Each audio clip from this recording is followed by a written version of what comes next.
তুমি জানতেই পারো না তোমায় কত ভালোবেসেছি। ও, তুমি জানতেই পারো না তোমায় কত ভালোবেসেছি। এই বিয়েটা প্লিজ করবেন না দিহান ভাই। আমি ভালোবাসি আপনাকে, আপনি কেন বুঝতে পারছেন না? কথাটা বলতে গিয়ে রাত্রির গলা ধরে আসে। তবে দিহান বেজায় বিরক্ত হয়, গমগমে কণ্ঠে শোধায়, এখানে বোঝাবোঝার কিছু নেই রাত্রি, আমাকে প্লিজ আর এসে বলতে এসো না। কেন বলবো না? বলবো, 100 বার বলবো, 1000 বার বলবো। আমি ভালোবাসি আপনাকে, ভালোবাসি ভালোবাসি। রাত্রি এবার কেঁদেই ফেলে কথাটি বলতে বলতে। সে এতক্ষণ অনেক কষ্ট করে কান্না আটকে রেখেছিল, হ্যাঁ, কিন্তু আর কতক্ষণ। দিহান কণ্ঠে শক্ত বিরক্তি নিয়ে শোধায়, ওহ প্লিজ রাত্রি, তোমার মেলোড্রামা বন্ধ করো। অন্তত আমার সামনে এসব করতে এসো না। আমি তোমাকে আগেও বলেছি আর এখনো বলছি, আমি তোমাকে ভালোবাসি না। তুমি শুধুই আমার কাছে আমার মামাতো বোন, এর বেশি আমি তোমাকে নিয়ে ভাবি না। আর তুমি সব আউল ফল চিন্তা মাথা থেকে ছেড়ে ফেলো। দিহানের কথায় তেতে উঠে রাত্রি। আউল ফল বলবে না দিহান ভাই, কাউকে ভালোবাসা মোটেও কোনো আউল ফল জিনিস না। ঠিক আছে, বলবো না, কিন্তু আমার প্রতি তোমার যাই অনুভূতি থাকুক না কেন, সেসব কিছু মাথা থেকে ছেড়ে ফেলো। আর হ্যাঁ, শোনো রাখো, এই বিয়ে ভাঙবে না। বিয়েটা আমি অর্পিতাকেই করব। দিহান ভাই। আহত দৃষ্টিতে তাকায় রাত্রি দিহানের পানে। এই মানুষটাকে তো সে কম বোঝানোর চেষ্টা করলো না, কিন্তু মানুষটা তার ভালোবাসা বুঝলই না। সে আর কি করলে মানুষটা বুঝবে সেটা ভেবে পায় না রাত্রি। তবুও শেষবারের মতো শোধায়, আপনি কি সত্যি বিয়েটা করবেন? দিহান রাত্রির ছোট হৃদয়টাকে খণ্ড বিখণ্ড করে পাষাণের মতো উত্তর দেয়। হ্যাঁ। রাত্রি চোখের পানিটুকু মুছে নেয়, তবুও কথা বলতে গেলে কণ্ঠ রোধ হয়ে আসছে। সে কণ্ঠ ভেজা কণ্ঠে বলে, আপনি বুঝবেন দিহান ভাই, আমার ভালোবাসাটাকে একদিন ঠিক বুঝবেন আপনি। তবে সেদিন আর আমি থাকবো না, সেদিন আপনার আফসোস করা ছাড়া আর কোনো উপায় থাকবে না। আসি দিহান ভাই, আর কোনো দিনও আপনাকে জ্বালাতে আসবো না। ভালো থাকবেন আপনি আর আপনার নতুন জীবনের শুভেচ্ছা। রাত্রির দু চোখ আবারও জলে ভরে উঠেছে। কপাল বেয়ে হু হু করে তারা গড়িয়ে পড়তেই রাত্রি সেগুলো আবারও মুছে নেয়। রাত্রি দিহানের ঘর থেকে বেরিয়ে আসার জন্য পা বাড়ায়। এদিকে দিহানের মনে চিন্তারা সব হানা দিয়ে হুড়মুড়িয়ে। মেয়েটা কি বলল? যেদিন সে থাকবে না, এর দ্বারা মেয়েটা কি বোঝাতে চাইল? থাকবে না মানে কি? কোথায় যাবে মেয়েটা? আচমকা দিহানের মাথায় এসে ভর করলো খারাপ চিন্তা ভাবনাগুলো। মেয়েটা আবারও উল্টাপাল্টা কিছু করে ফেলবে না তো? মেয়েটা যে বয়সের মধ্য দিয়ে যাচ্ছে, এরকম একটা ঘটনার পর উল্টোপাল্টো কিছু করে ফেলা অস্বাভাবিক কিছু নয়। না না, মেয়েটা যদি এমন কিছু ভেবে থাকে তাহলে মেয়েটাকে থামাতে হবে, বোঝাতে হবে। দিহান রাত্রিকে থামিয়ে দেয়। দাঁড়াও রাত্রি। রাত্রি দাঁড়ায়, পিছু করে বলে, কিছু বলবেন দিহান ভাই? তুমি কোথায় যাবে রাত্রি? জিজ্ঞেস করে দিহান। রাত্রি প্রথমে বুঝতে পারে না দিহান তাকে কি বলতে চাইছে, তবে অল্পক্ষণের মধ্যেই বিষয়টি তার মাথায় খেলে যায়। মুখে অদ্ভুত হাসি ঝুলিয়ে বলে, আমি আপনাকে মুক্তি দিয়ে চলে যাব দিহান ভাই, তবে আপনি এ নিয়ে চিন্তা করবেন না। আপনি যেমনটা ভাবছেন আমি ওরকম কিছুই করব না, আমি এমনিতেই চলে যাব। রাত্রির মুখে এখনো সেই হাসি ঝুলে রয়েছে। সে হাসি দেখে দিহান ভয় পায়। মেয়েটা এমন করে হাসছে কেন? এমন অদ্ভুত কথাবার্তা বলছে কেন? রাত্রি ইতিমধ্যেই দিহানের দরজার চৌখাট পেরিয়েছে। সে আবারও একবার দৃষ্টি দেয় দিহানের দিকে। খুব মনোযোগ দিয়ে নিবিড় দৃষ্টিতে দেখে দিহানকে। দিহান তখন বোধহয় ভাবনায় মশগুল। সে খেয়াল করল না রাত্রির চোখের সে অসহায় চাহনি। খেয়াল করলেও বাকি, রাত্রি একটা দীর্ঘশ্বাস ফেলে আসে সেখান থেকে। দিহানের তখন ভাবনার গোর কাটে। সে রাত্রিকে বারবার ডাকতে থাকে, রাত্রি শুনে যাও, রাত্রি।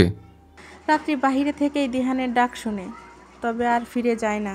সেদিনের পর থেকে রাত্রি আর দিহানের ঘরে যায়নি, এমনকি দিহানের সামনেও না। দিহান অবাক, যে মেয়ে সারাক্ষণ তার সামনে ঘুরঘুর করত, সে মেয়ে আজকে 15 দিনের মধ্যে চোখেই দেখল না।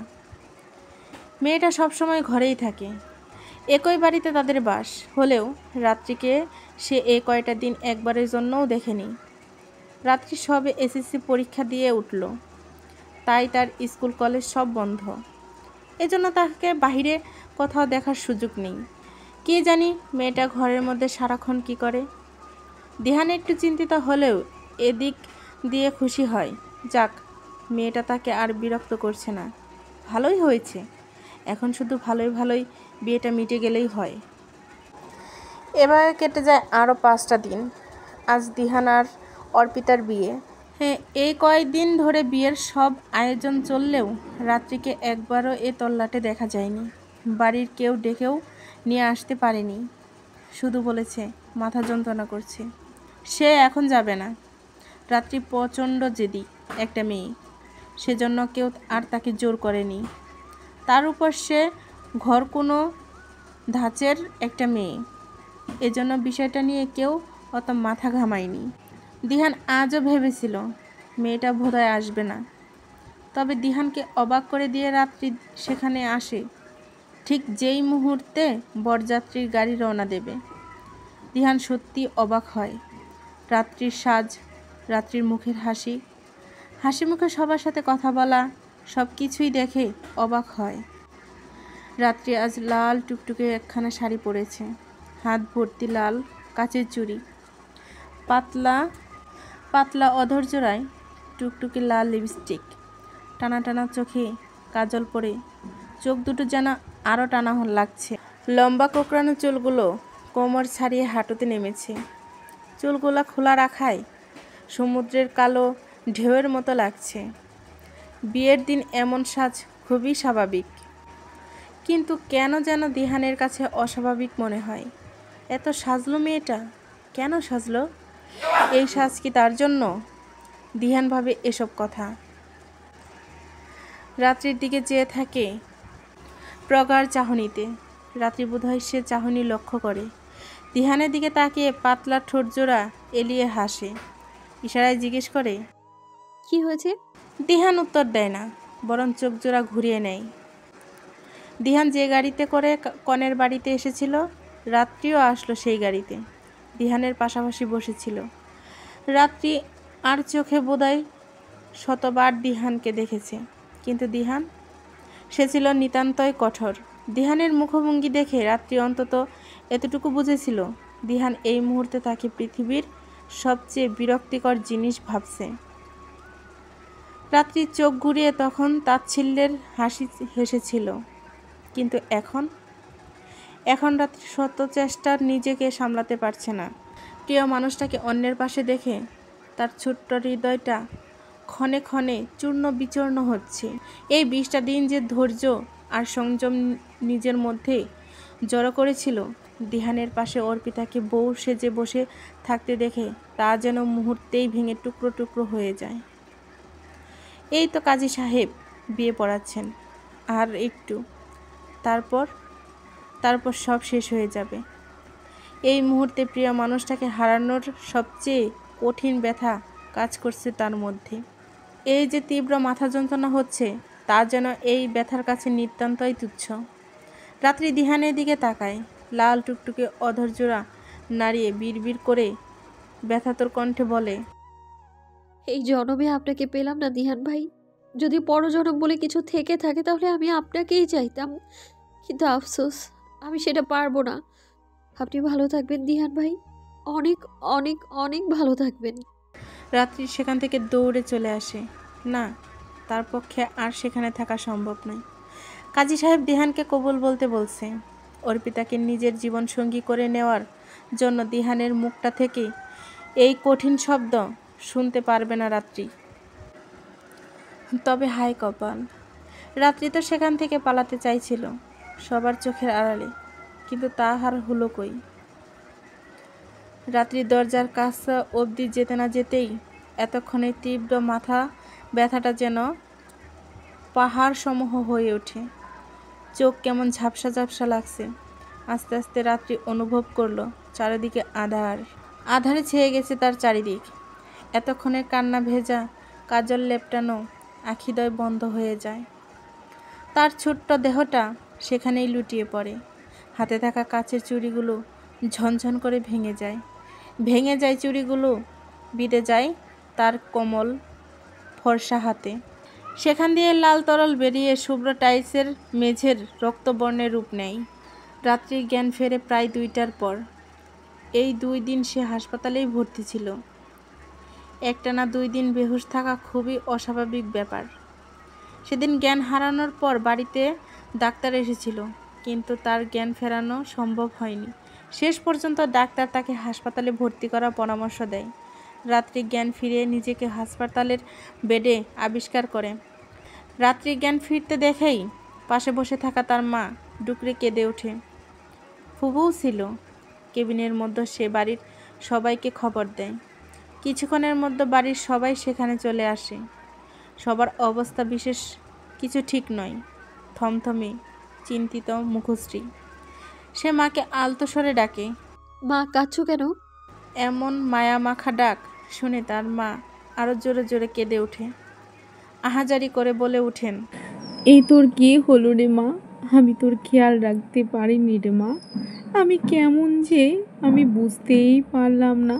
আমার ছোট্ট মেয়েটার শরীরের মধ্যে এত বড় একটা রোগ নিয়ে ঘুরে বেড়াচ্ছে। তুই সব সময় বলতিস মাথা যন্ত্রণা করছে, মাথা যন্ত্রণা করছে, কিন্তু আমি কথাটা পাত্তাই দিতাম না। ভাবতাম ফোন দেখার কারণে, বই পড়ার কারণে এমন হচ্ছে। আমি যদি তখন তোর দিকে একটু ভালো করে খেয়াল করতাম, তাহলে তোর আজ এই অবস্থা আমার দেখতে হতো না। এ আমার কি দিন দেখালো রে আল্লাহ, আল্লাহ গো। রাত্রির মায়ের আহাজারিতে চারপাশ ভারী হয়ে ওঠে। সবার একই অবস্থা। বাবার মতো শক্ত মানুষটাও কেমন যেন কান্না লুকানোর প্রচেষ্টায়। সবাই রয়েছে এখানে। মা, বাবা, ভাইয়া, ফুপু, তেশা আপু, দাদিমা সবাই রয়েছে। শুধু নেই তার দিহান ভাই। রাত্রি মনে মনে একটা দীর্ঘশ্বাস ফেলে। দিহান থাকবেই বা কীভাবে? তার এখন নতুন বিয়ে হয়েছে। নিশ্চয় সে এখন তার সদ্য বিবাহিত স্ত্রীর সাথে রয়েছে। দিহানের বিয়ে হয়ে গেছে ভাবতেই রাত্রির ভেতরটা জ্বলে ওঠে। নিশ্চল রাত্রির চোখ বেয়ে গড়িয়ে পড়ে নোনা পানি। রাত্রিকে হাসপাতাল থেকে ছাড়া হয় আরও 2 দিন পর। সেখানে থেকেও তার আর কোনো লাভ নেই। রাত্রির ব্রেন ক্যান্সার, লাস্ট টেস্ট চলছে। এমন একটা পর্যায়ে পৌঁছে গেছে এই মরণব্যাধি, সেখান থেকে ফিরে আসা আর কোনো উপায় নেই। কোনো চিকিৎসাও কাজে আসবে না এই অবস্থায়। তার হাতে আর বেশি সময় নেই। তাই চিকিৎসকরা পরামর্শ দিয়েছে এই কয়টা দিন হাসপাতালের বেডে পড়ে না থেকে যেন পরিবারের সাথে সময় কাটায়। এমন খবর শুনে পুরো তালুকদার পরিবারে নেমে এসেছে সুখের ছায়া। তবে রাত্রির এ নিয়ে মাথা ব্যথা নেই, এ নিয়ে কোনো কষ্টও নেই। সে তো জানতই এরকমই হবে তার সাথে। এই পৃথিবীতে সে আর কিছুদিনের অতিথি মাত্র। শুধু একটা জিনিস ভেবেই তার বুকটা ফেটে যাচ্ছে, যে মানুষটাকে সে পাগলের মতো ভালোবেসে গেল, সে মানুষটা একবারও তার এই অবস্থাও চোখের দেখা অবধি দেখতে আসলো না। জ্ঞান ফেরার পর থেকে এই কটা দিন রাত্রির বেহায়া চোখ দুটো শুধু ওই মানুষটাকে খুঁজে চলেছে, কিন্তু সেই স্বার্থপর মানুষটা একটিবারের জন্যও তার দেখা দিল না। কিসের এত রাগ তার রাত্রির উপর? রাত্রি তাকে ভালোবেসেছিল বলেই কি এই রাগ? কিন্তু রাত্রি যে এখনও তাকে ভালোবাসে, তাকে এখনও ভালোবাসা পাপ জেনেও ভালোবাসে। এতগুলো বছরের ভালোবাসা ভোলা কি এতই সোজা? এ জীবনে সে যে পারবে না তার দিহান ভাইকে বলতে, তাই তো সে এই মৃত্যুর পথ বেছে নিল। কিন্তু হায়, মানুষটা তার এই ভালোবাসার কথা সে বেঁচে থাকতে কোনো দিনই জানতেই পারবে না। রাত্রি একটা দীর্ঘশ্বাস ফেলে দিহানের উদ্দেশ্যে তার হাজারো চোখের জলের ফোঁটায় লেখা চিঠিটা ভাঁজ করে রাখে তার শখের ডায়েরির পৃষ্ঠার ভাঁজে। তবে তার ভালোবাসার স্বীকারোক্তিতে মিশ্রিত এ চিঠির খোঁজ হয়তো তার নিঃশ্বাস চলাকালীন সময়ে দিহান কখনোই পাবে না। অপরদিকে নিশিরাতে আঁধারের পুরো বাড়ি যখন নিস্তব্ধ, তখন মদের নেশায় ঢুলতে ঢুলতে বাড়ি ফেরে এক যুবক। দরজায় দাঁড়িয়ে থাকা যুবকটি ভাইয়ার এমন অবস্থা দেখে মুখে ওনার আঁচল চেপে ডুকরে কেঁদে ওঠে। তার ভাইটা তো এমন ছিল না। এই তো কিছুদিন আগে রিফাত ভাই মদ খেয়ে এসেছিল, সেই গন্ধ শুকেই ছেলেটা বমি করে ফেলল। আর আজ সেই ছেলে এত মদ খেয়েছে যে আর দাঁড়াতেই পারছে না। মদ খেয়ে রক্ত জবার মতো লাল হয়ে যাওয়া সেই চোখের দিকে তাকিয়ে মনে পড়ে যায় সেদিনের কথা, যেদিন হাসপাতালের বাইরে তাকে জড়িয়ে ধরে পাগলের মতো কেঁদেছিল আর রাস্তার লোক চেয়ে চেয়ে দেখছিল সেই দৃশ্য। তার ভাইয়া এই মুহূর্তে বুকের মধ্যে কতটা কষ্ট লুকিয়ে রেখেছে সে কথা সে ছাড়া আর কেউ জানে না। দিহান ঢুলতে ঢুলতে ঘরে ঢুকে দীপ্তিশা স্বপ্নপূর্ণে দরজাটা লাগিয়ে দেয়। নেশায় বুধ দিহান জড়িয়ে যাওয়া কণ্ঠে বোনকে জিজ্ঞেস করে, দীপু, ও কোথায় আছে? ও কেমন আছে দীপু? বল না দীপু, ও কেমন আছে? বল না। দিহানের কথায় জড়িয়ে যাচ্ছে। দীপ্তিশা নাক টেনে ভাইয়ের প্রশ্নের উত্তর দেয়। বোনের থেকে প্রশ্নের উত্তর পেয়ে সেখানে আর দাঁড়ায় না সে। ঢুলতে ঢুলতে সিঁড়ি বেয়ে ওপরে উঠে যে সোজা দরজা খুলে রাত্রির ঘরে ঢুকে পড়ে। রাত্রির দরজা আটকায়নি, সেজন্য ঢুকতে তার কোনো সমস্যাও হয়নি। ড্রিম লাইটের গোলাপি আভা মেয়েটার গায়ের উপর পড়েছে। মনে হচ্ছে খাটের উপর একটা গোলাপ ফুল ফুটে রয়েছে। কোকড়া চুলগুলো বেনি করে রাখা, প্লাজোটা হাঁটুর উপরে উঠে আছে। বেবি পিঙ্ক কালারের টি শার্টটাও কিছুটা উপরে উঠে গিয়েছে, যার ফলে তার ফর্সা উদরের কিছুটা দৃশ্যমান। দিহান দরজার কাছ থেকে রাত্রিকে নিবিড় দৃষ্টিতে একবার দেখে নেয়, তারপর লম্বা লম্বা পা ফেলে রাত্রির পাশে গিয়ে মেঝেতে হাঁটু গেড়ে বসে। প্রথমেই টি শার্ট আর প্লাজোটা টেনে ঠিক করে দেয়, অতঃপর নিজের হাতটা রাখে রাত্রির ওই নরম গালে। আর একটু ঝুঁকে পড়ে রাত্রির মুখের উপর। খুব খুব খুব কাছ থেকে দেখে রাত্রিকে। হুট করেই রাত্রিকে ছেড়ে দিয়ে রাত্রির দিকে পিঠ দিয়ে বসে, হাঁটুতে মুখ গুজে ডুকরে কেঁদে ওঠে। দিহান ভাই, আপনি আপনি কি কাঁদছেন? রাত্রির প্রশ্ন। ঘুম ভেঙেই কারো কান্নার শব্দ শুনে ভয় পায় রাত্রি। তবে নিচে মেঝেতে বসে থাকা মানুষটাকে চিনতে তার সময় লাগে না। কিন্তু দিহান কাঁদছে। কেন কাঁদছে সে? তার ঘরে এত রাতে বসে দিহানের কান্নার তো কোনো কারণ নেই, তাহলে কেনই কাঁদছে সে? রাত্রির গলা কানে আসতেই দিহান চোখ মুছে রাত্রির দিকে তাকায়। দিহানের চোখের দিকে তাকিয়ে রাত্রির বুকটা ছ্যাদ করে ওঠে। এ কী অবস্থা মানুষটার? চোখ দুটো অসম্ভব লাল দেখাচ্ছে। সে চোখের দিকে রাত্রি বিচলিত কণ্ঠে বলে, এ কি দিহান ভাই, আপনি তো সত্যি কাঁদছিলেন কেন দিহান ভাই? দিহান তড়িৎ গতিতে রাত্রির বরাবর খাটে উঠে বসে। শক্ত করে রাত্রি দু বাহু চেপে ধরে। দিহান এতটাই জোরে ধরেছে যে রাত্রি ব্যথায় চোখ খিচে বন্ধ করে নেয়। ব্যথাতর কণ্ঠে বলে, দিহান ভাই, ব্যথা পাচ্ছি, ছাড়ুন। এভাবে কেন ধরেছেন? দিহান তাতে দাঁত পিষে বলে, হ্যাঁ ম্যাম, বয়স কত তোমার? বলো, বয়স কত? দিহান মুখ খুলতেই মদের বিদখুঁড়ে গন্ধ রাত্রির নাকে ঢোকে। এই গন্ধে তার গা গুলিয়ে আসে। বিস্মিত কণ্ঠে বলে, দিহান ভাই, আপনি মদ খেয়েছেন? দিহান রাগান্ত স্বরে গমগমে কণ্ঠে বলে, হ্যাঁ, খেয়েছে, বেশ করেছে, খেয়েছে, আরও খাবো, প্রতিদিন খাবো।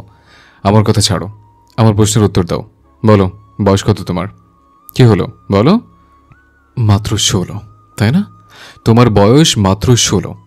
এই বয়সে কি বোঝো তুমি? কতটা বোঝো? একটা জীবনের কতটা মূল্য বোঝো তুমি? বলো, বোঝো? শেষের বাক্যটি একটু জুড়েই বলে দিহান। রাত্রি অবাক হয় দিহানের কথা শুনে। অবাক হয়ে বলে, এসব কি বলছেন আপনি? কি বলছে? বলছো না তুমি? বোকা তুমি? ঠিক আমাকে বোকা ভাবো? সবার কাছ থেকে এত বড় একটা কথা লুকালে কোন সাহসে? সবাইকে যতই বোকা বানাও না কেন, আমি এটা খুব ভালো মতো বুঝেছি যে তুমি তোমার এই মরণ ব্যাধির কথা আগে থেকে জানতে। সেটা খুব চতুরতার সাথে তুমি সবার কাছ থেকে লুকিয়ে গিয়েছ। তুমি চুপি চুপি গিয়ে আজ থেকে বছরখানেক আগে নিজের সব ধরনের টেস্ট করিয়েছ। তখন উপায় ছিল তোমাকে এর মধ্যে থেকে বের করে আনার, কিন্তু কতটা বুকের পাটা তোমার এই মরণ ব্যাধির চিকিৎসা করবে না বলে পুরো পরিবারের কাছেই বলনি তুমি। আমি আশ্চর্য হয়ে যাই তোমার সাহস দেখে। কেন লুকিয়েছো তুমি কথাটা? কেন? আমার পাগলামতো বিরক্ত হয়ে আপনি বলেছিলেন আপনি শান্তি চান, আমি যেন আপনাকে একটু শান্তি দিই। আপনাকে সেই শান্তি দেওয়ার জন্যে মনে আছে আপনি সেদিন বলেছিলেন আমি যেন আপনার জীবন থেকে অনেক দূরে চলে যাই। আপনার সেই ইচ্ছেটা পূরণ করার জন্যে আপনি বলেছিলেন আমি যেন আপনার চোখের সামনে না আসি, চিরকালের মতো আপনার চোখের আড়াল হওয়ার জন্যে আপনি বলেছিলেন আমি যেন আপনাকে ভুলে যাই। কিন্তু আপনাকে ভোলা যায় আমার এই জন্মে সম্ভব হতো না, তাই আপনাকে যেন ভুলে যেতে পারি সেজন্য আমি এই পথ বেছে নিলাম। আপনাকে ভুলে যাব, আমি আপনার চোখের আড়াল হব, আপনার সামনে গিয়ে ঘুরঘুর করবো না, আর আপনি শান্তি পাবেন, মুক্তি পাবেন আপনি আমার ভালোবাসা থেকে। এত কিছুর জন্যই তো বলিনি দিহান ভাই। রাত্রির সহজ স্বীকারোক্তি, তবে কথাগুলো বলতে গিয়ে কান্নায় গলা রোধ হয়ে আসে তার। আর দিহান, সে বাকশক্তি হারিয়ে অনুভূতিহীন, নিশ্চুপ, অথচ বিস্ফোরিত নয়নে তাকিয়ে আছে রাত্রির মুখপানে। দিহান কবুল বলার আগেই রাত্রি চলে আসার পথেই ঢলে পড়ে যায়। হাসপাতালে পরীক্ষার পর ডাক্তার জানায় রাত্রি আর কিছুদিনের অতিথি। রাতে দিহান রাত্রির রুমে এসে তারপর দিহানের মনে পড়ে যায় সেদিনের কথাগুলো। রাত্রি তখন সবে ক্লাস 10-এ উঠেছিল। একদিন হঠাৎ স্কুল থেকে বাড়ি ফিরে সুজা দিহানের ঘরে ঢুকে পড়ল। এসেই দিহানকে শক্ত করে জড়িয়ে ধরল, বলল, দিহান ভাই, আমি কিন্তু আপনাকে খুব ভালোবাসি, খুব খুব খুব, এতটা ভালোবাসি যে আমি আপনাকে ছাড়া থাকতে পারবো না, আর কোনোদিন পারবো না। আপনিও আমাকে ভালোবাসবেন তো? আপনি আমাকে বিয়ে করবেন তো দিহান ভাই? সেদিন দিহানের মেজাজ ভালো ছিল না। মন মেজাজ ভালো না থাকার অবশ্য কারণ ছিল। সেদিন মামার সাথে তার কথা কাটাকাটি হয়েছিল। মামা মানুষটা যে অতি উদার মানুষ তেমন নয়। বাবা মারা যাওয়ার পর মা তাকে আর 1 বছরের ছোট বোনকে নিয়ে এ বাড়িতে এসে উঠল। তখন তার বয়স মাত্র 6 বছর। তখন থেকেই তারা মামার বাড়িতে থাকছে। এ নিয়ে তো কম তিরস্কার পায়নি তারা ছোটবেলা থেকে। রাত্রির তখন পৃথিবীতে অস্তিত্ব ছিল না। রাত্রি যখন হলো তখন তার বয়সটা 8 বছর।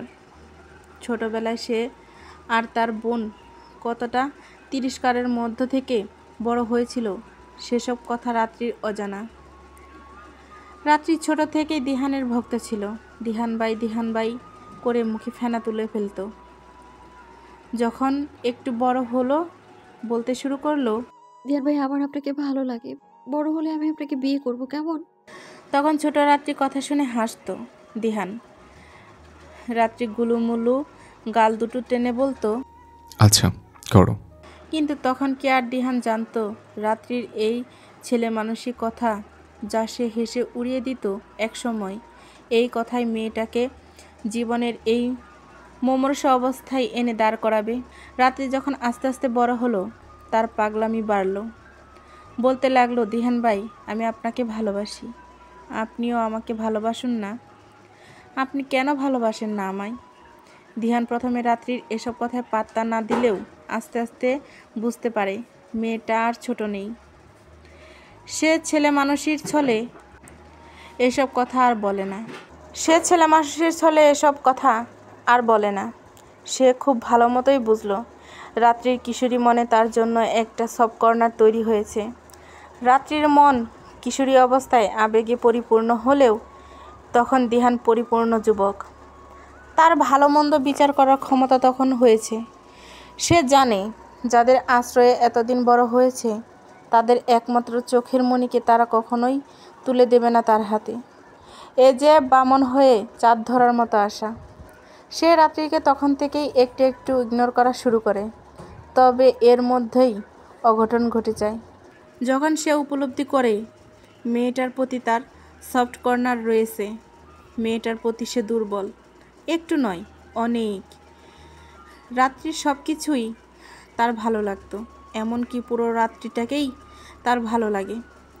অন্য কোনো মেয়ের প্রতি যে অনুভূতি আসে না, রাত্রির প্রতি তার মনে সেসব অনুভূতিরা এসে ভর করে দিবানিশি। দিহান ভরকায়, সেও কি রাত্রির মতো পাগল হলো নাকি? এরকম হলে যে সর্বনাশ হয়ে যাবে। সে নিজেকে বোঝানোর চেষ্টা করে, রাত্রিকে অতিমাত্রায় ইগনোর করা শুরু করে। শেষ অবধি এ বাড়ি ছেড়ে ভার্সিটির হোস্টেলে থাকতে শুরু করে, যাতে করে রাত্রির প্রতি তার মনে কোনো গাঢ় অনুভূতির জন্ম না নেয়। এজন্যই তো রাত্রির থেকে দূরে থাকা। তবে এতে তার সমস্যা বাড়ে, বই কি কমে না। রাত্রির থেকে দূরে থেকে তাকে ভোলার পরিবর্তিতে রাত্রির মায়ায় আরও জড়িয়ে পড়ে, খুব জোরালোভাবে জড়িয়ে পড়ে। রাত্রিকে দীর্ঘদিন না দেখলে তার মনে হতো কেউ বুকের উপর 1000 টনের পাথর চাপিয়ে দিয়েছে। তীব্র হৃদয় দহন সহ্য করতে পারে না, পরে আবার বাড়ি ফিরে আসে। রাত্রিকে চোখের দেখা দেখেই তার হৃদয়ের অনল প্রশমিত হয়। তখন সে উপলব্ধি করে যে সে ভালোবাসে মেয়েটাকে, সেই ছোট্ট মেয়েটাকে ছাড়া থাকতে পারবে না, কখনোই পারবে না। তখন আর সে রাত্রিকে ততটা ইগনোর করে না, আবার রাত্রিকে এতটা সময়ও দেয় না। ভাবে অন্তত একটা চাকরি হলে রাত্রির ব্যাপারে মায়ের সাথে কথা বলতে পারবে। এতদিন সব কিছুই যেভাবে চলেছে সেভাবেই চলুক, তবে তার আগেই মা কীভাবে যেন ব্যাপারটা বুঝে যায়। সেদিন সকালে দিহান সবে বই নিয়ে পড়তে বসেছিল। মা ঘরে ঢুকেই তাকে টেনে তুলে আচমকা একটা চড় বসিয়ে দেয় গালে। দিহান বিস্ময়ে কিংকর্তব্য বিমূঢ়। মা তাকে ছোটবেলায় মারত। যখন বাবা মারা গেল তখন বাবার শোকে পাগল তার মা। অল্প দোষে রেগে যেতেন, রেগে গিয়ে মারত।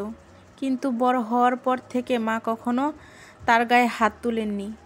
এই 24 বছর বয়সে এসে হঠাৎ একদিন তার মা গায়ে হাত তুলবে সে কখনোই ভাবেনি। তবে তার অবাকের মাত্রা ছাড়াই তখন যখন মা রাগাত স্বরে বলে, তুই রাত্রিকে ভালোবাসিস? দিহান বিস্মিত, হতভম্ব, কিংকর্তব্য বিমূঢ় হয়ে মায়ের দিকে ফ্যাল করে চেয়ে থাকে। তার বুঝে আসে না মা এই কথা কিভাবে জানলো, মায়ের কানে এই কথা কিভাবে গেল। এই কথা তো সে কাউকে বলেনি, কাউকে না, নিজের অন্তরেই সপ্তপূর্ণে গোপন রেখেছিল এই কথা। তবে মা জানলো কিভাবে? কি হলো, এভাবে তাকিয়ে আছিস কেন? বল, কেন ভালোবাসিস ওকে? জানিস না ও কি আর তুই কি? তোদের মধ্যে কতটা পার্থক্য তুই জানিস না? চুপ করে থাকবি না দিহান, উত্তর দে। দিহান সেদিন অস্বীকার করেনি এই কথা। সে মাকে জানিয়েছিল তার ভালোবাসার কথা, তার হৃদয় দহনের কথা। মা সেদিন শুধু হতভম্ব দৃষ্টিতে তার কথা শুনে চলেছিল। রাত্রি যে এবারের রাজকন্যা, তার ভাইয়ের চোখের মণি, অমন সুন্দর মেয়েটাকে তার ছেলের হাতে কিভাবে দেবে তার ভাই? তার ছেলে তো অনাথ, বেকার, অন্যের টাকায় খায় পড়ে। তারা তো আর ভাইয়ের দয়ায় বেঁচে আছে। যাদের দয়ায় এতদিন বেঁচে থাকলো, তাদের সবচেয়ে মূল্যবান সম্পদটাকে কিভাবে চাইবে সে? চাইলেও কি দেবে? না, কখনোই রাত্রিকে দেবে না দিহানের হাতে। দিহান মরে গেলেও দেবে না, সেটা তিনি খুব ভালো করেই জানেন। তিনি যখন ছেলেকে বোঝাচ্ছিলেন তখন ঘটে যায় সবচেয়ে বড় অঘটনটা। তিনি দিহানকে বোঝাচ্ছিলেন, কিন্তু দিহান মানতে নারাজ। কিন্তু মা ছেলে তাদের তর্ক বিতর্কের মধ্যে খেয়াল করেনি যে সেখানে আগমন ঘটেছে আরও একটি মানবের। সেদিন রাত্রে বাবা দরজার বাহির থেকেই বোনপুর কথা শুনেছিল। তিনি সেদিন চুপ থাকেননি। ঘরে ঢুকেই দিহানকে একটা শক্তপোক্ত থাপ্পড় মেরে বসেন। তার আগমনে যেন দিহানের মায়ের প্রাণ পাখি উড়াল দেয়। সেদিন রাত্রির বাবা রাগের বশে দিহানকে মেরেছিল। তার এত বড় ছেলেটাকে এভাবে মার খেতে দেখতে হবে ভাবতে পারেননি দীপা। ভাইয়ের কাছে অনুনয় করেছিল দিহানকে যেন না মারে। রাত্রির বাবা দেলওয়ার সাহেব তা বোনের কথা শুনেননি, উল্টে তাকে যা নয় তাই বলে অপমান করেন। এক পর্যায়ে দিহানের মৃত বাবাকে টেনেও তিনি কথা বলেন। দিহান শরীরের শত আঘাত সহ্য করে নিলেও মা বাবার অপমান সহ্য করতে পারেননি। সেদিন মামার সাথে তার কথা কাটাকাটি হয়। দিহান জেদের বসে সেদিন রাত্রির বাবাকে কথা বলে দেয় যে তার মেয়েকে ভালোবাসা তো দূরে থাক, তার দিকে আর কখনো ফিরেও তাকাবে না। দিহানও নিজের সে কথা রাখার চেষ্টা করেছিল বহুগুণে, তবে সেই কথাটাই আজ তাদের দাঁড় করালো এই পরিস্থিতিতে। সেদিন রাত্রি বিকালে স্কুল থেকে বাড়ি ফিরে তাকে শক্ত করে জড়িয়ে ধরে উক্ত কথা বলেছিল। রাত্রির কথাটা যেদিন দিহানের কাটা ঘায়ে নুনের ছিটা দেওয়ার মতো কাজ করেছিল। ঠান্ডা মাথার শান্ত দিহানের মাথা সেদিন ঠিক ছিল না। সেদিন রাত্রিকে দূরে ঠেলে যা নয় তাই শোনায়। শান্ত দিহানের এমন অশান্ত রূপ রাত্রি সহ্য করতে পারে না। সে কাঁদতে কাঁদতে বেরিয়ে যায় ঘর থেকে। দিহান শুধু সেদিক পানে তাকিয়ে ফোঁস করে একটা নিঃশ্বাস ছাড়ে। বুঝতে পারে সে মেয়েটাকে একটু বেশিই বলে ফেলেছে, তবে তৎক্ষণে অনেক দেরি হয়ে গেছে। রাগে দুঃখে সে নিজের চুল টেনে ধরে দেয়ালে প্রহার করতে থাকে, নিজের হাতখানা রক্তাক্ত করে ফেলে। তবে মনকে এই বলে শান্ত করে যে ভালোই হয়েছে, কঠিন কথাগুলো বলে মেয়েটাকে তার থেকে এবার দূরে দূরে থাকবে। সেদিনের পর থেকে দিহানের শত কষ্ট হলেও রাত্রি থেকে সর্বদা দূরে থাকার চেষ্টা করেছে। তবে সেদিনের কথায় কোনো ভালো ফল বয়ে আনেনি রাত্রির জীবনে, সেটা এখন হাড়ে হাড়ে টের পাচ্ছে। জানেন দিহান ভাই, আপনাকে যেদিন জড়িয়ে ধরে সারা জীবন আমার সাথে থাকার প্রতিশ্রুতি দিয়ে চেয়েছিলাম, ওই দিনই আমি প্রথম আমার রোগের ব্যাপারে জানতে পেরেছিলাম। সেদিন হঠাৎ স্কুলে মাথা ঘুরে পড়ে যাই আমি। স্কুলে ডক্টর আমাকে দেখেন, আমার জ্ঞান ফেরে না তখন। বাড়িতেও ফোন করে কিন্তু কেউ ফোন ধরে না। আমার অবস্থা ভালো নয় দেখে স্কুলের ডক্টর আমায় হসপিটালে ভর্তি করানোর পরামর্শ দিল। তবে ভাগ্যবশত আমার জ্ঞান ফিরল সেই দিন। আমাকে আর হসপিটালে ভর্তি করানোর দরকার পড়লো না। তবে ডক্টর আমাকে বারবার করে বলে দিল আমি যেন ভালো কোনো ডক্টর দেখাই। ডক্টর বোধহয় খারাপ কিছুর আশঙ্কা করেই পরামর্শটা দিয়েছিলেন, তবে আমাকে খোলাসা করে কিছুই বলেননি। আমি তখন ভেবেছিলাম স্কুলে না খেয়ে যাই বলে হয়তো এরকমটা হয়েছে। কথাটাকে তেমন কোনো পাত্তাই দিইনি আমি। তবে আমার প্রায়শই মাথা ঘোরাতো, দুর্বল লাগতো। এই ব্যাপারটা শ্রেয়া জানতো। শ্রেয়া আমার ক্লাসমেট। ও যখন কথাটা শুনলো, কথাটাকে সে সিরিয়াসলি নিল। সেই দিনই স্কুল থেকে হাফ ডে লিভ নিয়ে বলল, চল একবার বাবার কাছ থেকে ঘুরে আসি আর তোকে দেখিয়ে আনি। সেদিন মূলত শ্রেয়ার জোড়াজোড়িতেই ওর সাথে হসপিটালে গেলাম। ওর বাবা ওই হসপিটালেরই ডক্টর। ওর বাবা আমাকে দেখলেন, আমার কিছু টেস্ট করাতে দিলেন। আমিও চুপচাপ সব টেস্ট করলাম। শ্রেয়ার বাবা ছিল বলে আর গার্ডিয়ানের কোনো প্রয়োজন পড়েনি আমার। সেদিন যেহেতু স্কুল থেকে হাফ ডে লিভ নিয়েছিলাম, তাই বাড়ি ফেরারও তাড়া ছিল না। টেস্ট করানোর পর রিপোর্টের জন্য হসপিটালেই বসে থাকলাম। আমার সাথে শ্রেয়াও ছিল। ওর বাবাকে জোরাজোরি করতে লাগলো যেন আমার রিপোর্টটা আগে বের করানোর ব্যবস্থা করেন উনি। আমার রিপোর্ট বেরোলো কিছুটা আগেই। আঙ্কেল গুরু গম্ভীর মুখে আমার রিপোর্টটা দেখলেন, বলেন বাড়ির লোককে খবর দিতে। আমার কাছে তখন ফোন ছিল না, আর তাছাড়া রিপোর্টটা দেখার কৌতূহল আমি সামলাতে পারছিলাম না। আঙ্কেলকে অনেক জোর করে শুনলাম রিপোর্টে কি লেখা আছে। তখন আমার ব্রেন ক্যান্সার, প্রথম স্টেজ। সেই জন্যেই সব সময় এরকম মাথা ঘোরাতো। তবে তিনি আশ্বাস দিয়ে বললেন ভালোভাবে চিকিৎসা করলে ঠিক হয়ে যাবে, এখনো হাতে সময় আছে। তবে সেদিন আমার মধ্যে কেমন একটা ভয় ঢুকে গিয়েছিল। মনে হচ্ছিল আর বাঁচবো না, খুব তাড়াতাড়ি সবাইকে ছেড়ে চলে যেতে হবে আমার। সেদিন আমি চিন্তিত হয়ে বাড়ি ফিরলাম। ঘরে ঢোকার পথে আপনার রুমের দিকে তাকালাম আমি। আপনার ঘরের দরজাটা ভেজানো ছিল। তখন হুট করে আপনাকে দেখার স্বাদ জাগলো আমার। আপনাকে বলা কথাগুলো মাথায় এসে ভিড়লো, আবার বলতে মন চাইলো কথাগুলো আপনাকে। তখন শুধু একটা কথাই মাথায় ঘুরছিল, আপনার সাথে আমার সারাটা জীবন থাকা হবে না। আমি না তখন অত 7-5 ভাবিনি, দৌড়ে গিয়েছিলাম আপনার ঘরে, ঝাপটে ধরেছিলাম আমি আপনাকে, কান্না লুকিয়ে কথাগুলো জিজ্ঞেস করেছিলাম আমি আপনাকে। তবে আপনি আমাকে দুনিয়ার বিষ বাণীগুলো শোনালেন সেদিন। আমার হৃদয়টা, ভাঙা হৃদয়টা আরো ভেঙে দিলেন আপনি। সেদিন সব রোগের কথা ভুলে বসলাম আমি। সেদিন সারাটা দিন লুকিয়ে লুকিয়ে কান্না করলাম। পরদিন বেহায়ার মতো আবার আপনার কাছে গেলাম, আপনি আবার তাড়িয়ে দিলেন। হঠাৎ করেই মনে হলো আপনাকে মুক্তি দেওয়ার জন্যই উপরওয়ালা বোধহয় আমাকে এই মরণ ব্যাধি দিয়েছে। আমি আর বললাম না বাড়িতে কিছুই, শ্রেয়া ছাড়া কেউ জানতো না এই রোগের কথা। তবে অল্প কিছুদিনের মধ্যে সেও ট্রান্সফার হয়ে শহর ছাড়লো।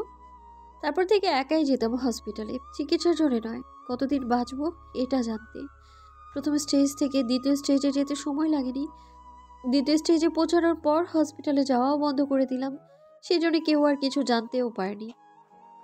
এদিকে আস্তে আস্তে আমার রোগটাও বাড়লো, সাথে আপনার তিক্ত অপমান।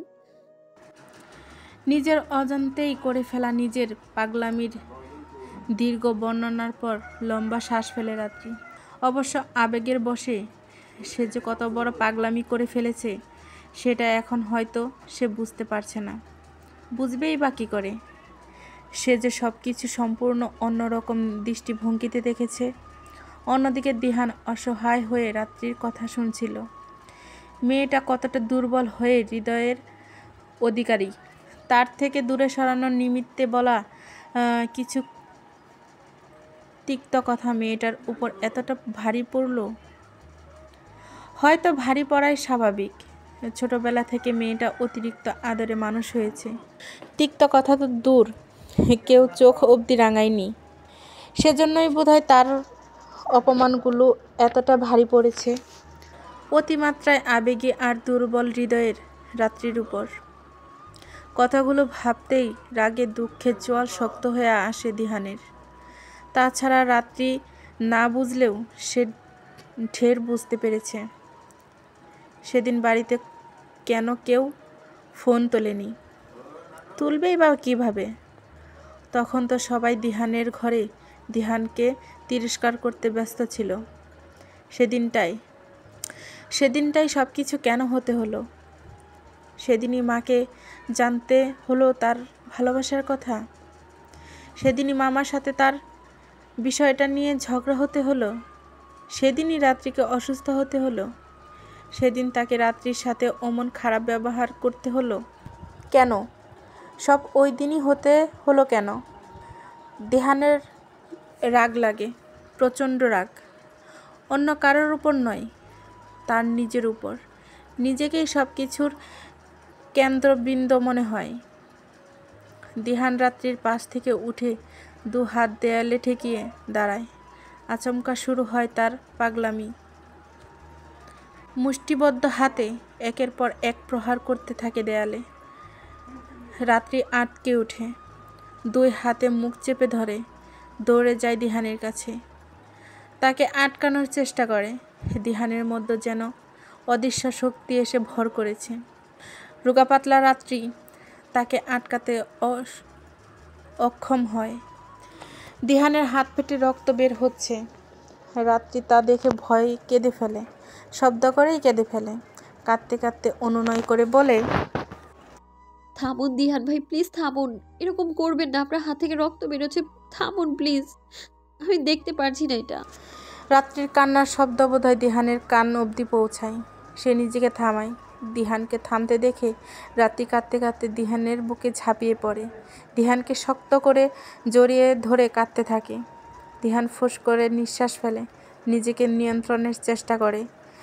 রাত্রিকে 2 হাতে আগলে নেয়, চুলের মধ্যে হাত বুলিয়ে দেয় আর বলে, এই রাত্রে কাঁদছো কেন?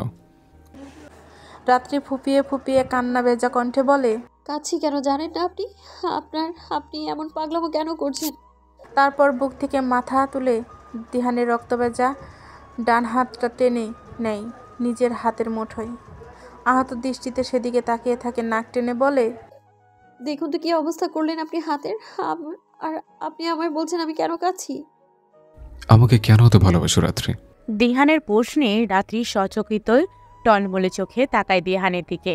সেভাবেই কিছুক্ষণ তাকিয়ে থেকে একটু সময় নিয়ে বলে, এই প্রশ্নের উত্তর আমার জানা নেই দিহান ভাই। আমি শুধু এইটুকু জানি আমি আপনাকে খুব ভালোবাসি, খুব। যতটা ভালোবাসলে বিনা দ্বিধায় তার জন্য নিজের জীবনটা ধীরে ধীরে স্বেচ্ছায় শেষ করে দেওয়া যায়, ঠিক ততটাই। তবে আপনি সে কথা কখনোই জানতেই পারলেন না। তুমিও তো জানতে পারো নি রাত্রি। কি? আমি তোমাকে ভালোবাসি, সেটা। তোমার জন্য আমার ভালোবাসার গভীরতা ঠিক কতটুকু, সেটা। আমি তোমাকে ঠিক কতখানি ভালোবাসি তা তুমি কখনো জানতেই পারোনি। যদি জানতে, তাহলে 1000 বছর শুধু আমার কাছে থাকতে চাইতে। দিহানের কথা শুনে রাত্রি বিস্ময় হতভম্ব। দিহান ভাই কি বলল এক্ষুনি? দিহান ভাই তাকে ভালোবাসে? তাকে? সে কি ঠিক শুনল, নাকি তার মনের ভ্রম? এ তার স্বপ্ন নয় তো? হয়তো ঘুম ভেঙেই দেখবে সব তার ভ্রম। সে নিজের ভ্রম কাটানোর জন্য কাঁপা কাঁপা কণ্ঠে বলে, কি কি বলেন দিহান ভাই? আমি তোমাকে ভালোবাসি, আমি তোমাকে ভালোবাসি রাত্রি। শুনেছ? আমি তোমাকে ভালোবাসি, খুব ভালোবাসি। আমাকে ছেড়ে যেও না রাত্রি, আমি সহ্য করতে পারবো না। আমি সেদিনের কথা ফিরিয়ে নিচ্ছি রাত্রি, প্লিজ থেকে যাও আমার কাছে, প্লিজ। রাত্রিকে পুনরায় বুকের মধ্যে আগলে নিয়ে দিহানের আকুল কণ্ঠে অনুনয়। দিহানের এই কথা রাত্রির মনে ঝড় তোলে। দিহান ভাই তাকে ভালোবাসে? তার দিহান ভাই তাকে ভালোবাসে? হ্যাঁ, দিহান ভাই বলল তো তাকে ভালোবাসে। রাত্রির হাত পা কাঁপছে, হৃদস্পন্দন বাড়ছে, মনে হচ্ছে এক্ষুনি মাথা ঘুরে পড়ে যাবে। এই তো সেই বাক্য যা শোনার জন্য এতদিন অপেক্ষা করেছিল। তবে এমন হচ্ছে কেন? দিহানের হাতের মধ্যে আবদ্ধ থেকে রাত্রির মনে হচ্ছে এক্ষুনি পড়ে যাবে। সে শক্ত অবলম্বনের আশায় দিহানকে আলিঙ্গন করে, তবে অল্পক্ষণেই তার মাথায় খেলে যায় দিহান ভাই এখন বিবাহিত। সে এখন অন্য কারো, তার নয়। মদ খেয়ে মাতাল দিহান ভাই হয়তো নিজেও জানে না সে কি বলছে। ঘরে হয়তো দিহান ভাইয়ের জন্য তার স্ত্রী অপেক্ষা করছে। দিহান ভাই এখন বিবাহিত, সেই কথা তো সে ভুলেই বসেছিল। কথাটা মনে পড়তেই এক বুক কষ্ট এসে ভর করে তার মধ্যে। দিহানের ভালোবাসার কথা শুনে শান্ত হৃদয় মুহূর্তেই অশান্ত হয়ে ওঠে। সে দিহানকে দূরে ঠেলে দেয়, নিজের চোখের পানি মুছে কাট কাট কণ্ঠে বলে, আপনি চলে যান দিহান ভাই। আপনি এখন মাতাল, তাই এসব আবল তাবল বলছেন। এরকম বলবেন না, আপনার স্ত্রী শুনলে কষ্ট পাবে। তাকে আমার মতো কষ্ট দেবেন না আপনি। সে হয়তো আপনার জন্য ঘরে অপেক্ষা করছে, তাই আপনি এখন এখানে আর থাকবেন না। চান আপনি চলে যান তার কাছে। রাত্রির কথা শুনে দিহানের বুক কাঁপে। কথা বলতে গিয়ে কণ্ঠ রোধ হয়, তবুও জিজ্ঞেস করে, এখন আর ভালোবাসো না আমায়? কিভাবে ভালোবাসবো দিহান ভাই? আপনাকে যে এখনো ভালোবাসা পাপ। তবে এই পাপই আমি করে চলেছি দিহান ভাই। দিনের পর দিন এই পাপটাই করে চলেছি আমি। যতদিন বেঁচে থাকবো এই পাপ হতে হয়তো মুক্তি পাবো না আমি। আপনি এত কাছে আসবেন না দিহান ভাই। আমার আমার পাপের পাল্লা ভারী ছাড়া কিছুই হবে না। আপনার মনে যদি আমার জন্য কোনো অনুভূতি থেকেও থাকে সেটা মুছে ফেলুন। ওই মনে শুধু আপনার স্ত্রীকেই রাখুন, যার সাথে আল্লাহর নামে আপনি বৈধ সম্পর্কে আবদ্ধ হয়েছেন। তাকে করুন আপনার হৃদয়ের একমাত্র অধিকারিণী। আমার স্ত্রী? দিহানের বিস্মিত কণ্ঠের প্রশ্ন। হ্যাঁ, আপনি চলে যান প্লিজ। ভুল বলছো রাত্রি, আমার কোনো স্ত্রী নেই। মানে?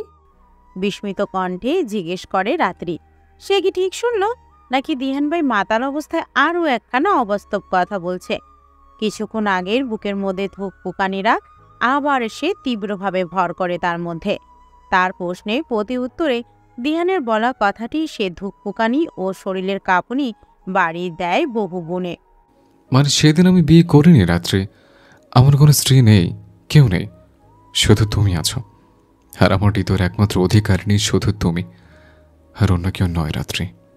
দিহান রাত্রির রুমে এসে অনেকক্ষণ কথা বলল। এক পর্যায়ে বলল, আমার কোনো বউ নেই, সেদিন কোনো বিয়ে হয়নি আমার।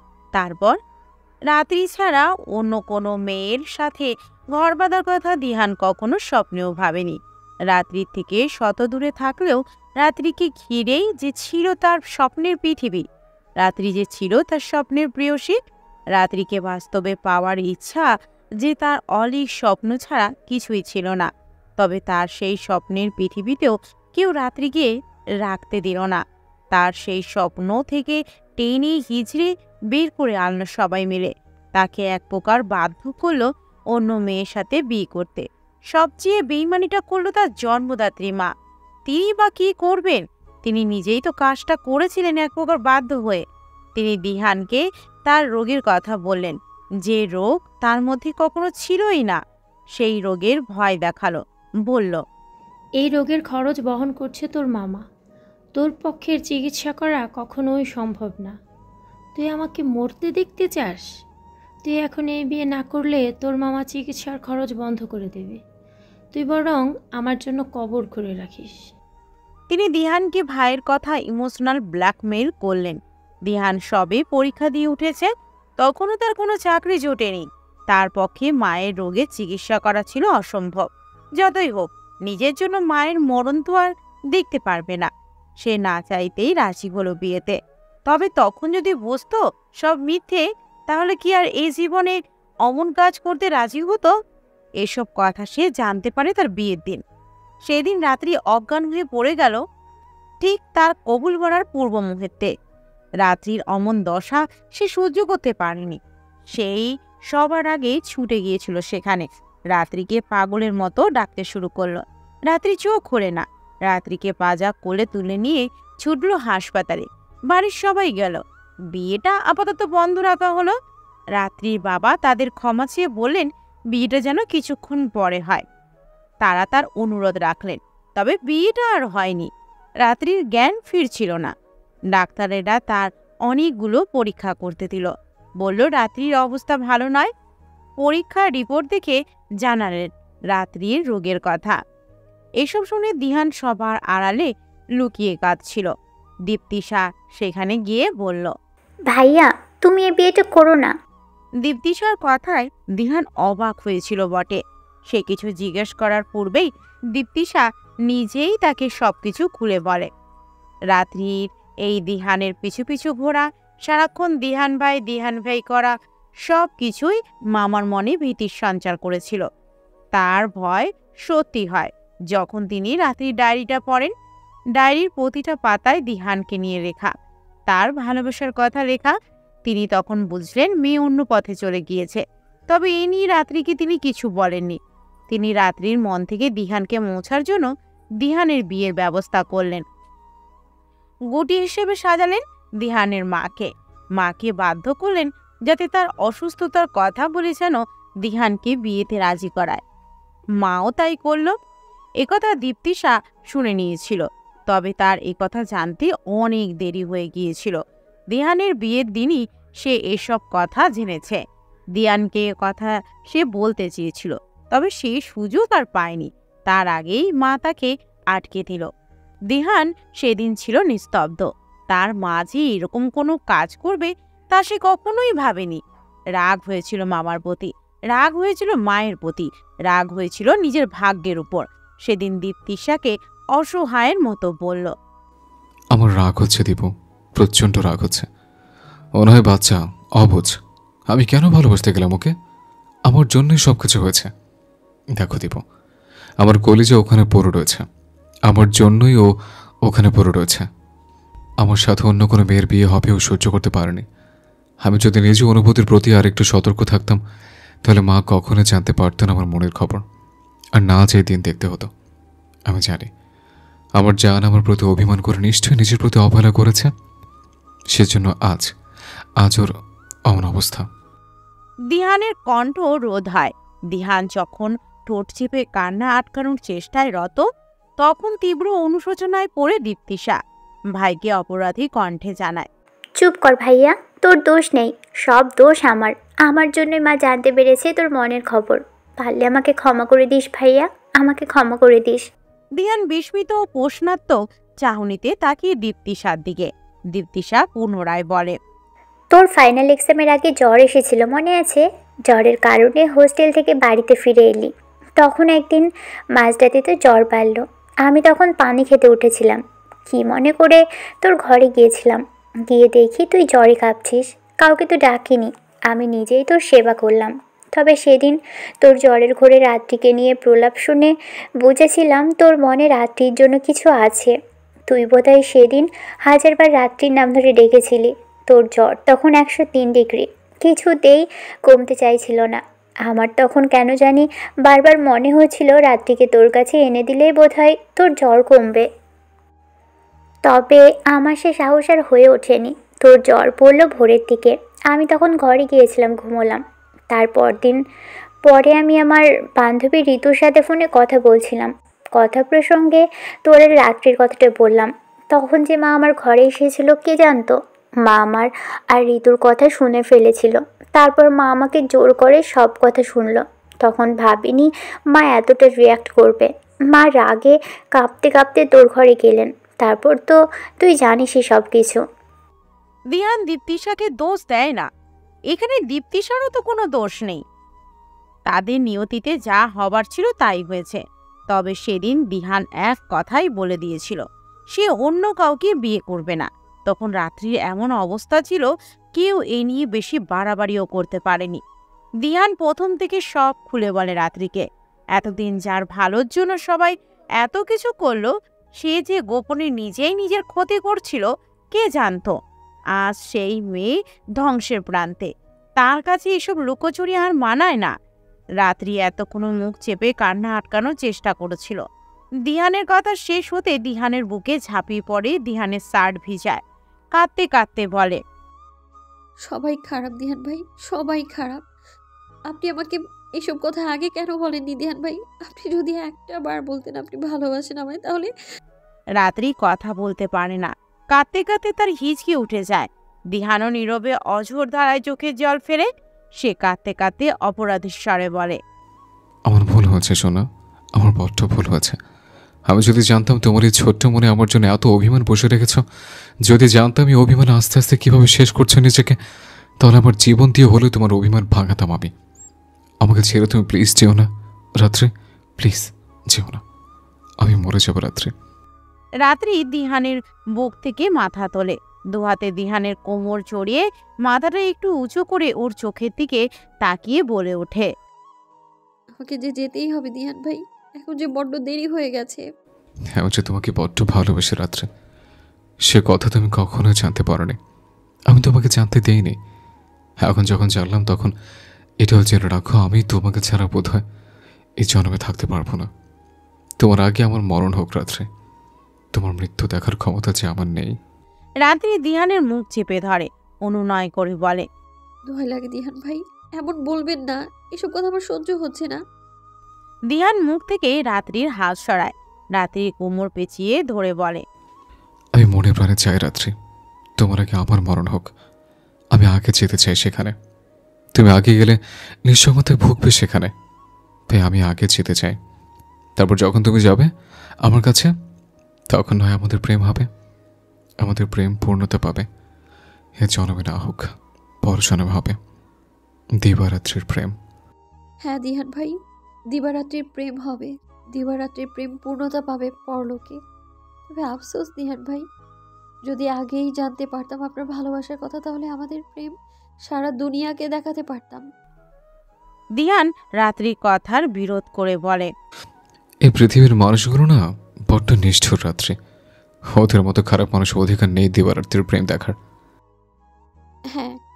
রাত্রিকে দুহাতে পাজা কোলে করে কোলে তুলে নেয় দিহান। রাত্রি দিহানে গলা চড়িয়ে বলে, কি হলো? অনেক রাত হয়েছে, চলো শোবে। কেন? ততক্ষণে দিহান রাত্রিকে নিয়ে খাটে এসে বসেছে। রাত্রি দুহাতে দিহানের গলা ঝুরিয়ে দিহানের বুকে মাথা গুজে বসে রয়েছে। সে এখনো দিহানের কোলেই বসে রয়েছে। দিহান তাকে নামাতে পারে না। দিহান জিজ্ঞাসা করে, কি হলো? রাত্রি চোখে আবারও পানিরা এসে ভর পড়েছে। সে দিহানের বুকে মুখ গুজে কেঁদে ফেলে। দিহান বিচলিত কণ্ঠে বলে, এই শোনা, আবার কি হলো? কাঁদছো কেন?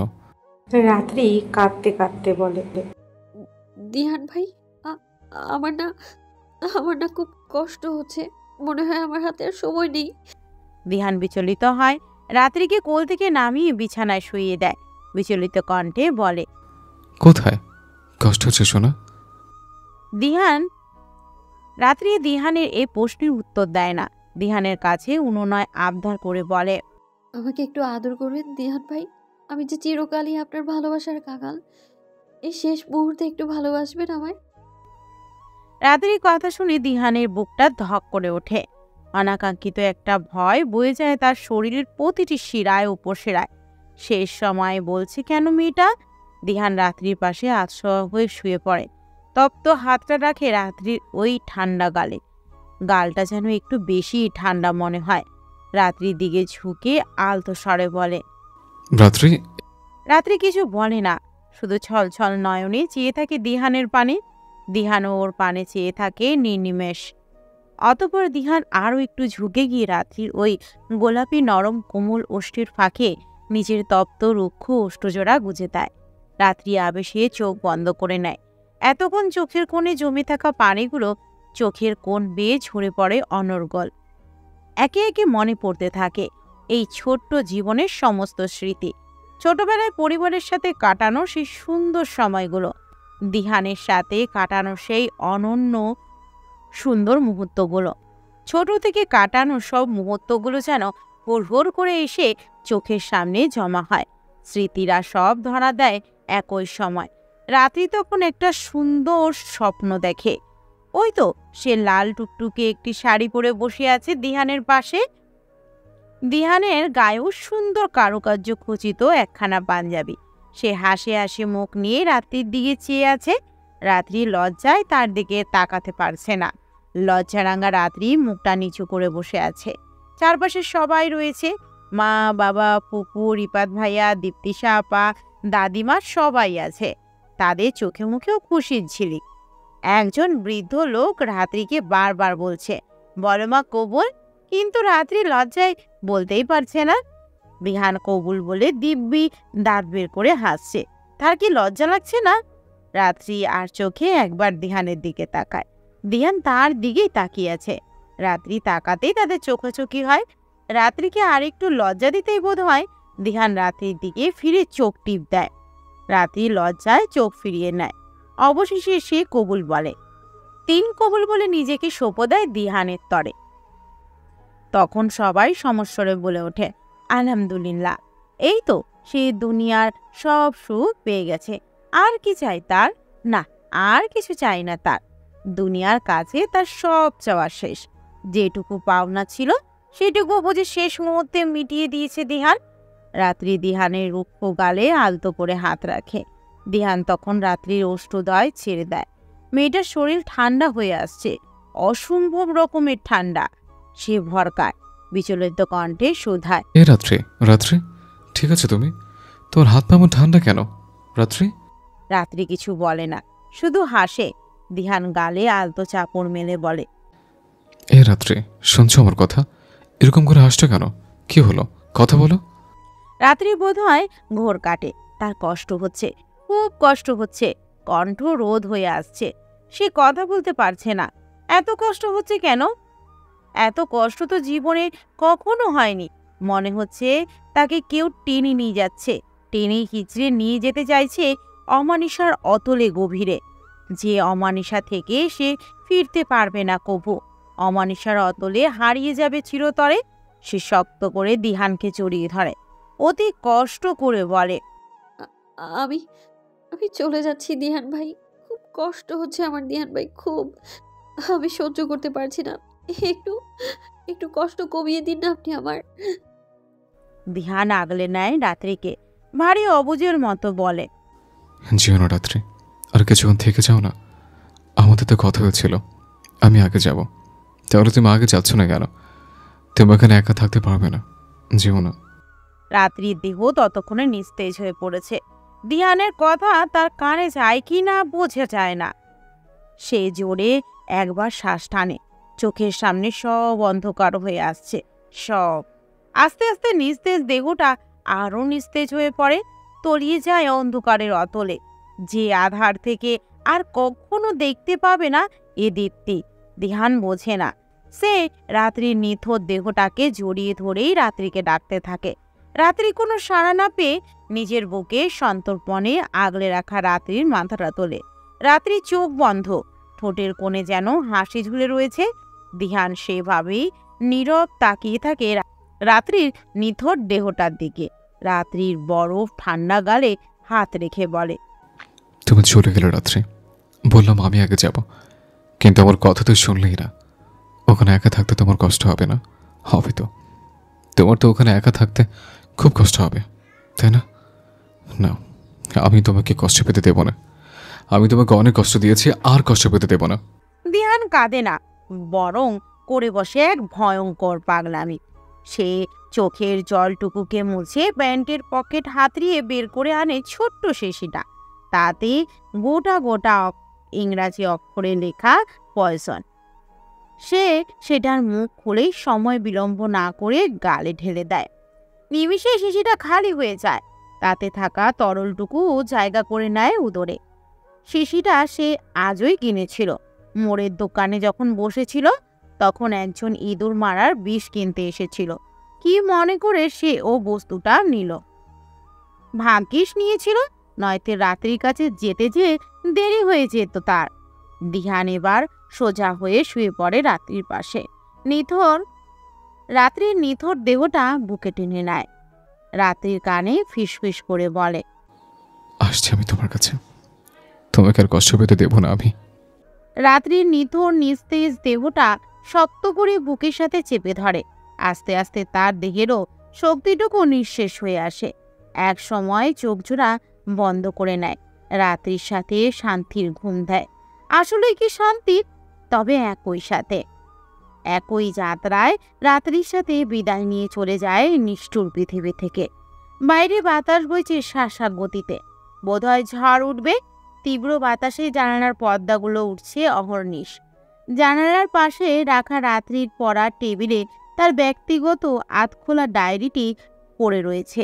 আজও যথারীতি রাত্রি তার অনুভূতিগুলোকে ডায়েরির পাতা বদ্ধ করতে বসেছিল। তবে ভুলবশত সেটা খোলাই রয়েছে। বাতাসের প্রতাপে তার পৃষ্ঠাগুলো উড়তে চাইছে, তবে উঠতে পারছে না। খুলে রাখা পৃষ্ঠাটার মাঝ বরাবর চাপা দেওয়া রয়েছে সিলভার কালারের একখানা হাতঘড়ি। বইটা রাতে দিহানের জন্মদিন উপলক্ষে কিনেছিল, তবে আর দেওয়া হয়ে ওঠেনি। ওটা নিয়ে প্রতিদিন নাড়াচাড়া করতো রাত্রি। সময় ও সুযোগ খুঁজত দেওয়ার, তবে জীবন তাকে না দিয়েছে সেটা দেওয়ার সময়, আর না দিহানকে দিয়েছে সেটা নেওয়ার সময়। সেটা এখন চরম হেলায় পড়ে আছে রাত্রির অনুভূতি মিশ্রিত ওই ডায়েরির পাতায়। পরিশেষে একজন ছিল সদ্য কিশোরী বয়সে পা রাখতে না রাখতেই সে উপলব্ধি করে ছোট্টবেলা থেকে দেখে আসা তার ফুফাতো ভাইয়ের প্রতি ভালো লাগাটা একসময় রূপ নেয় তীব্র ভালোবাসায়। এই বয়সে সবাই আবেগে ভাসে, সেও ভেসেছিল আবেগের সায়রে। তবে বারবার ভালোবাসার মানুষটার প্রত্যাখ্যান তার কিশোরী হৃদয়ে দাগ কাটে। অন্যদিকে আরেকজন ছিল তাদের বাড়ির আশ্রিত। ছোটবেলা থেকেই মামা বাড়িতে লাঞ্ছনা বঞ্চনায় বড় হওয়া দিহান প্রথমে রাত্রির ভালোবাসা অনুভব না করলেও একসময় মেয়েটাকে তীব্র থেকে তীব্রভাবে ভালোবেসে ফেলে। তবে কারো ক্ষমতার দম্ভ তাদের এই তীব্র ভালোবাসাকে এক হতে দেয়নি। দিহান না চাইতেই ক্রমাগত রাত্রির সাথে খারাপ আচরণ করে। সেই সব আচরণে রাত্রির মনে ক্ষত বড় হয়, এতটাই বড় যে কিশোরী রাত্রি খুবই সন্তর্পণে লুকিয়ে যায় নিজের মরণ ব্যাধির কথা। যখন সবাই জানতে পারে তখন আর ফেরার কোনো রাস্তা থাকে না। শেষ পরিণতি হিসেবে তার মৃত্যু ঘটে। তার মৃত্যুতে এতদিনে তৃষ্ণার্ত প্রেমিক বিষপানির নিজেকে আহুতি দেয়। অকালেই ঝরে পড়ে দুটো তাজা প্রাণ। দুজনেই ভুল করেছে, মস্ত ভুল।